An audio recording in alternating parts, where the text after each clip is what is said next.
दोपहर के वक्त डेव को उसी के कमरे में मार दिया गया था। मामले की जांच के लिए जासूस मेहुल को बुलाया जाता है। मेहुल के शक के दायरे में 4 लोग आते हैं। नौकरानी ने कहा, मैं सुबह से बर्तन और लिविंग रूम की सफाई कर रही थी। मुझे लगता है कि माली ने ऐसा किया होगा। कुक ने कहा, मैं दोपहर का भोजन तैयार कर रहा था। मुझे लगता है कि नौकरानी ने उसकी हत्या कर दी। माली ने कहा, मैं सुबह से बगीचे में काम कर रहा था। मुझे लगता है कि कुक ने ये किया होगा। मैकेनिक ने कहा, डेव आज काम पर नहीं गया क्योंकि उसकी कार स्टार्ट नहीं हो रही थी। मैं कार को ठीक कर रहा था। क्या आप इन चारों के बयान सुनकर पहचान सकते हैं कि हत्या किसने की होगी?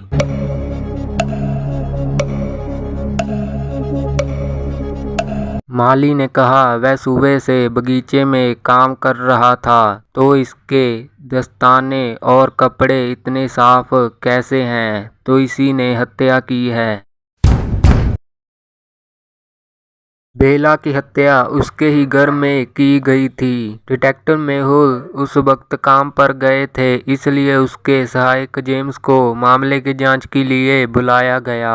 जेम्स ने बेला के 3 पड़ोसियों से पूछताछ की। पहले पड़ोसी ने कहा, मैं सुबह से अपनी घर की सफाई कर रही थी, लेकिन हाँ, आज मैंने एक मोटी महिला को बेला के घर जाते हुए देखा था। जेम्स तब दूसरे पड़ोसी के घर जाता है, लेकिन उसका दरवाज़ा बंद था, इसलिए जेम्स वापस जाने लगा। तभी वह पड़ोसी रास्ते में उसे मिला, जो छुट्टी से लौटते हुए उसे मिला था। उसने जेम्स को अपने घर के अंदर बताया और सूचित किया कि वह अभी वापस आई है और मुझे कुछ भी नहीं पता। जेम्स तभी तीसरे पड़ोसी के घर जाता है। वह उसे बताती है कि मैं सुबह से घर पर सो रही थी, मुझे कुछ भी नहीं पता। क्या आप इन तीनों के बयान सुनने के बाद पता लगा सकते हैं कि हत्यारा कौन है?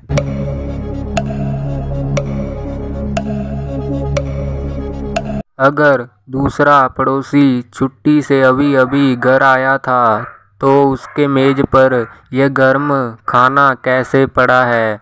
तो इसने छुट्टी लेने का एक नाटक किया था। यही हत्यारा है।